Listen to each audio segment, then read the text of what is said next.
श्री परमात्मने नमः। ओम श्री सत्य गुरुदेवाय नमः। देखिए बता रहे भगवान है 8वें अध्याय का ये है चौथा श्लोक। उत्पत्ति और विनाश धर्म वाले सब पदार्थ अधिभूत हैं और हिरण्य में पुरुष अधिदैव हैं। देहधारियों में श्रेष्ठ अर्जुन, इस शरीर में मैं वासुदेव ही विष्णु रूप से अधियज्ञ हूँ।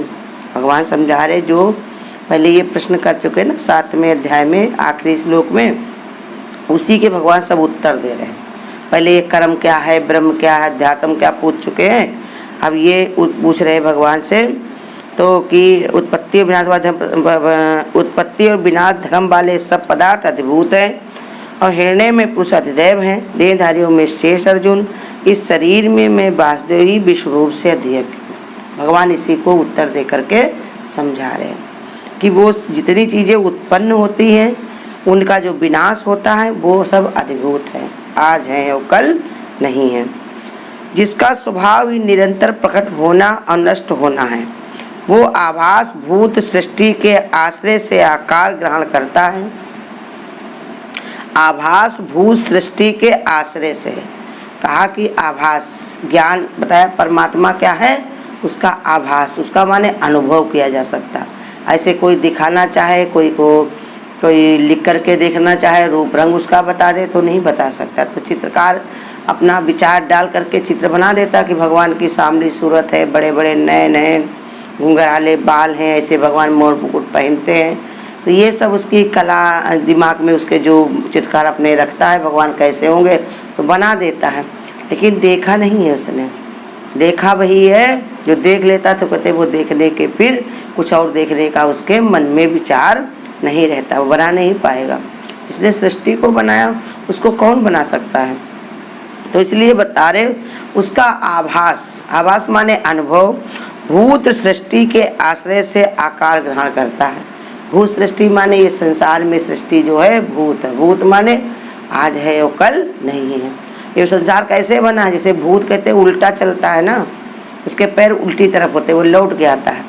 ऐसे ये संसार भी लौटने वालों का है। जितने लोग संसार में हैं वो सब लौट लौट के आए हैं, भगवान से मिल नहीं पाए हैं, लौट के आए। इसलिए ये भूत का भूत के सृष्टि के आश्रय से आकार ग्रहण करता है, उनमें प्रकट होता है। परंतु नाम और रूप के नित्य परिवर्तनशील होने के कारण इसकी स्थिति एक सी नहीं रहती। इसके नाम भी है, रूप भी मैंने दिखाई भी पड़ता, तरह तरह के नाम है। जानवर जो है, मनुष्य, जानवर, चिड़िया, पंछी, और ये तरह तरह के गुरु कहते गोरे काले नीले, आदमी औरत बच्चा बूढ़े, तरह तरह के चीज़ें हैं। जात कास्ट सबकी, ब्राह्मण क्षत्रिय, तो ये तरह तरह के नाम है, रूप है। इसी के कारण इनकी स्थिति एक नहीं थी, माने इनमें सब में विकार है।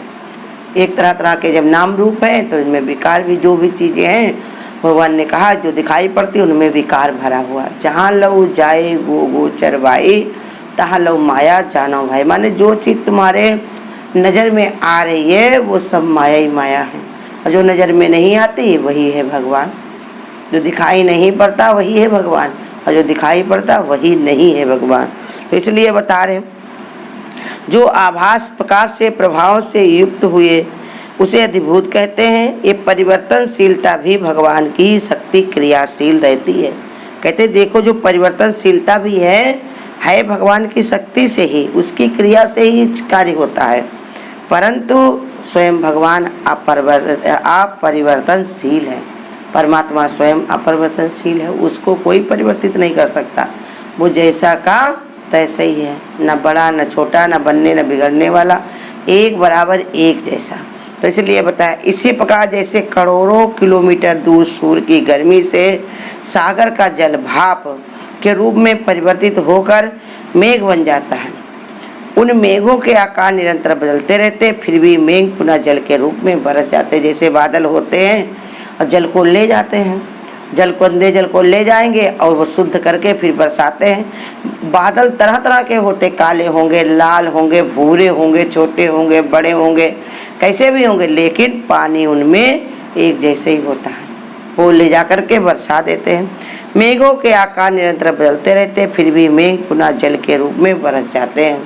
परंतु परिवर्तन से सूर्य स्वयं अपरिवर्तित व छूता रहता है। सूरज की किरणों से ही खींचता है वो जल अपनी, लेकिन वो उससे हमेशा छूता रहता है। जैसे बताया कि दर्पण के सामने कुछ भी निकल जाए, कुछ भी बने बिगड़े सब फोटो उसमें दिखाई भी पड़ जाएंगी, लेकिन वो अछूता रहता, उसमें कुछ भी नहीं है। तुम देख रहे हो तो तुम्हें दिखाई पड़ रहा, वो देख करके ना बोलता है ना अपने में चिपकाता है, उसे कुछ भी लेना देना नहीं। ऐसे ही गुरु हम लोगों को भी कला सिखाते हैं कि तुम जहाँ तक हो सके निर्लेप होकर के, निष्काम होकर के रहो, क्योंकि कर्तापने का भार उठाए नहीं उठता है। क्यों बांधी गठरिया करमन की, इस सर पे जो गठरी बांध के चलोगे तो चलना बहुत ही कठिन होगा। इसलिए धीरे धीरे सब लोग न्यारे होने की कला गुरु सिखा रहे, सीखो। तो कहते इसलिए बता रहे नाम रूप आकार इत्यादि नित्य परिवर्तित होता है, और जिस आभास में ये परिवर्तन होता वही अधिभूत है।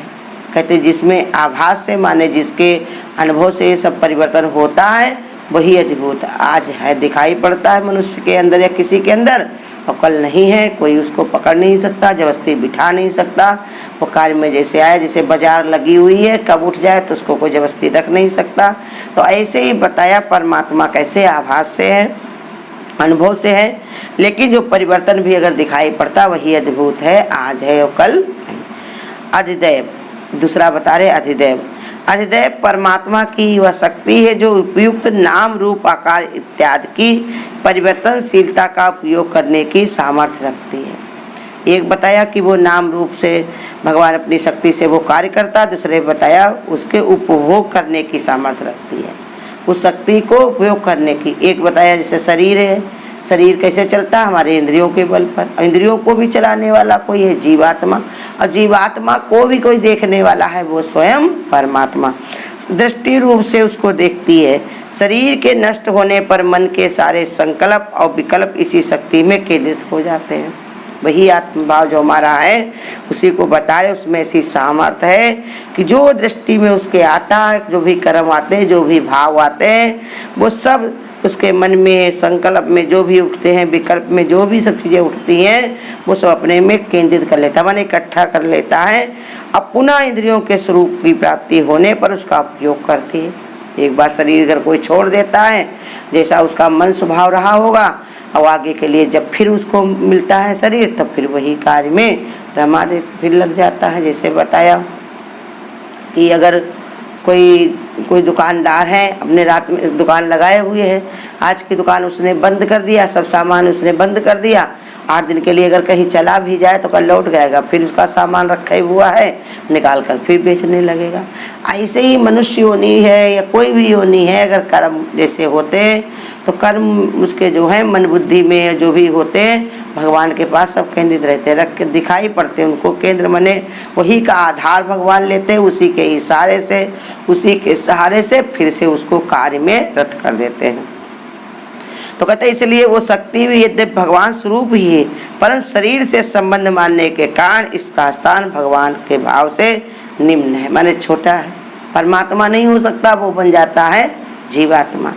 यही आत्मा का भाव हमारा जब उपराम होता तो बनता है परमात्मा, देह से परे हो जाए तो परमात्मा, और देह में है तो ये जीवात्मा माने जीव बन जाता है, विया बन जाता है, वी बार बार इसका जन्मना और मरना पड़ता है। तो इसीलिए बताए शक्ति के रूप में परमात्मा ही अधिदैव कहलाता है। और क्या बता रहे हैं, और ये बता रहे अब है अधियज्ञ। अधियज्ञ भगवान का वो रूप है जिसकी प्राप्ति ज्ञान की अग्नि सारी विविधताओं को लीन कर देने पर होती है। कहा अधियज्ञ जो स्वरूप परमात्मा विष्णु रूप से हमारे अंदर है, उसको जानने के लिए ज्ञान की अग्नि चाहिए। ज्ञान की अग्नि से उसको तरह तरह की विधियां हैं ज्ञान की अग्नि में, भगवान बताते देखो, उसमें बताया ना 12वें अध्याय में, अगर तुम्हारा मन नहीं लगता तो अभ्यास करो, अगर तुम्हारा शरीर नहीं लगता तो इसका अभ्यास करो, नहीं ऐसे बनता तो ऐसा करने की इच्छा रखो, इच्छा भी नहीं बनती तो कर्म आगे कर दो, भगवान का ध्यान करो। माने तरह तरह से इसमें युक्तियाँ बता रहे भगवान, ऐसे करो ऐसे करो ऐसे करो, ऐसे नहीं कर पाते तो ऐसे करो, माने कैसे न कैसे करना जरूर है। बिना भगवान की भक्ति करे बिना कोई संसार से छूट नहीं सकता है। यही एक परमात्मा के अलावा संसार में और कोई साथी नहीं है। तो इसलिए बता रहे यदि किसी कागज पर स्याही से कुछ लकीरें खींच दी जाए और उसके ऊपर कोई शीशे का टुकड़ा रख दिया जाए तो कागज पर जो लकीर खींची हुई है उसी के कारण शीशे में भी दरार दिखाई पड़ेगी। लेकिन अगर वही कागज को हटा दिया जाए तो शीशा पूरन का पूर्ण। ऐसे ही बताया कि जीवात्मा जो है ये देह का संग करती है, इसलिए अपने को दीनहीन मान बैठती है। लेकिन वही अगर उसको देह के विचार हटा दिए जाए, देह का भाव हटा दिया जाए तो वो परमात्मा पूर्ण परिपूर्ण हो जाता है। एक आत्मा ही बन जाता है, भगवान ही बन जाता है। भगवान है ही, बनना क्या, वो है ही भगवान। लेकिन वो जब तक देह के आकार में फंसा हुआ तब तक जीवात्मा। तो वही बताया अधियज्ञ माने विष्णु रूप से शरीर में मैं अधियज्ञ हूँ। जीव रूप जो हमारा है हमारे अंदर, वो अधियज्ञ माने परमात्मा ही विद्यमान है विष्णु रूप से। उसी के सहारे से ही सब कुछ होता है, वही हमारे अंदर विद्यमान। वो जो आवाज़ आती है, हमारे आँखों में जो रोशनी है, कानों में जो सुनाई पड़ता है, नाक में जो सूंघने की शक्ति है, ये परमात्मा की ही बदौलत है। भगवान की कृपा से ही सब महसूस होता है। तो इसलिए समझा रहे भगवान कि टूटा दिखाई जरूर पड़ता है वो शीशा, लेकिन अगर कागज हटा दिया जाए तो वो टूटा नहीं दिखाई पड़ेगा। तो फिर समझा रहे भगवान कि यदि कागज को हटा दिया जाए तो शीशे का टुकड़ा फिर पूरा का पूरा दिखने लगता है। इसी प्रकार नाम रूप आकार इत्यादि के संबंध से पार ब्रह्म विविधताओं को प्राप्त हुआ दिखता है। तरह तरह के नाम हैं, तरह तरह के रूप हैं, तरह तरह के कार्य हैं, तो लगता है भगवान अलग अलग। देखिए कि मंदिर में ही रख लो, गणेश जी का अपना अपना स्वरूप है, बजरंगबली का अपना है, दुर्गा जी का अपना है, काली जी का अपना, गौरी जी का अपना, शंकर जी का अलग है। सबको चढ़ाने का भी अलग रहता है, जिसका मन होता है, जिस पर जो चढ़ता है वो उसी पर सब झूठ संसार में जैसे सुन रखते हैं, जैसा सुना है समझा है उसी को आराम से वही के हिसाब से उनकी पूजा की जाती है। नहीं तो कितने सारे लोग आएंगे, जो चीज़ लेकर के आएंगे वही सभी के ऊपर छिड़क के चढ़ा करके आगे बढ़ जाते हैं। तो कहते इसलिए कैसे संबंध के कारण परमात्मा विभिन्न विभिन्न रूपों में दिखाई पड़ता है, लेकिन उसकी क्रिया एक परमात्मा ही है। जो कार्य हो रहा वो परमात्मा के सिवा और कोई नहीं कर सकता। अब कहते यही क्रिया को अगर हम ज्ञान अग्नि के द्वारा भस्म कर दें, एक विविधताओं में लीन कर दें अपने को, तो फिर वही यज्ञ क्या बन जाएगी, पूजा। भगवान को अर्पण करने वाली पूजा, भगवान को अर्पण किया हुआ गुरु कहते फल। तो कहते जान इसी की जो है पूजा बन जाती है, फिर सारे कर्म उसके ब्रह्म में ही लीन हो जाते हैं। यही भाव बने अगर हमारा, तो गुरु कहते हैं फिर तुम्हारे जितने भी कार्य हैं वो सब परमात्मा में ही लीन हो जाए। अधियज्ञ को देखो विष्णु रूप से हमारे अंदर और सबके अंदर वही विद्यमान है। जो भी कार्य हो रहा है, जो भी हम कर पा रहे हैं, सब भगवान से ही कर पा रहे हैं और भगवान के लिए ही कर रहे हैं। तो इसलिए ऐसे जो समझ हमारे अंदर आती है, यही उत्तम हमारी समझ है, यही भगवान बता रहे हैं, यही शक्ति को अधियज्ञ कहते हैं। भगवान ने इसीलिए बताया भी है कि शरीर में ही मैं अधियज्ञ रूप से विद्यमान हूँ, कहीं और ढूंढने जाने की भी जरूरत नहीं है, क्योंकि भगवान तुम्हारे कण कण में रोम रोम में व्याप्त है। वास्तव में जैसा ऊपर कहा गया, लहरों के रूप में सागर भी अभिव्यक्त होता है, इसलिए सागर को देखने के लिए कहीं और जाने की आवश्यकता नहीं, लहरों के रूप में ही सागर को देखना पर्याप्त है। जैसे कोई सागर अगर देखना जाए तो उसमें तो लहरें लहरें दिखाई पड़ेंगी, क्या सागर दिखाई पड़ता, सागर गहराई में होता। तो लेकिन कह रहे हैं कि उसको देखने के लिए कहूँ और जाने की जरूरत नहीं है। वो जो तुम्हारी गुणग्राही दृष्टि हो तो देखो ये लहरें कहाँ जा रही हैं, सागर में ही सब विलीन हो रही। ऐसे ही हमारे अंदर जो विचार उत्पन्न होते हैं, जो विकार उत्पन्न होते हैं, वो सब हमारे में ही लीन हो जाते हैं। अगर हमारी आंतरिक दृष्टि बने, इस आवाज को समझें, तो कहीं भी दूर भगवान नहीं है।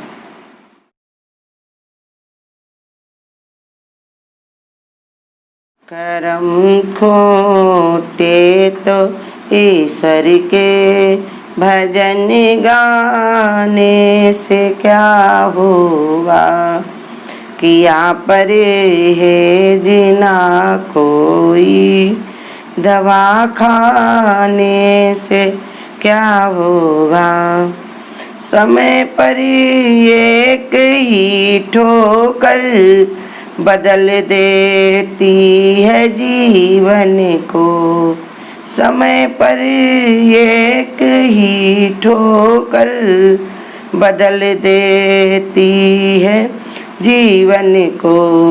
जो ठोकर के भी ना समझे तो समझाने से क्या होगा। किया परहेज ना कोई दवा खाने से क्या होगा। मुसीबत तो टले मर्दांगनी के ही थपेड़ों से। मुसीबत तो टले मर्दांगनी के ही थपेड़ों से। मुकद्दर पर भरोसा कर के सो जाने से क्या होगा। करम खोटे तो भगवन के भजन गाने से क्या होगा। तू मुट्ठी बांध आया था तो खाली हाथ जाना है। तू मुट्ठी बांध आया था तो खाली हाथ जाना है। पथिक मालिक करोड़ों का कहलाने से क्या होगा। किया परहेज ना कोई दवा खाने से क्या होगा। कर्म खोटे तो ईश्वर के भजन गाने से क्या होगा। अगर आपको आज की वीडियो अच्छी लगी हो तो वीडियो को लाइक और शेयर करना ना भूलें। आगे की वीडियोस देखने के लिए चैनल को सब्सक्राइब करें और नोटिफिकेशन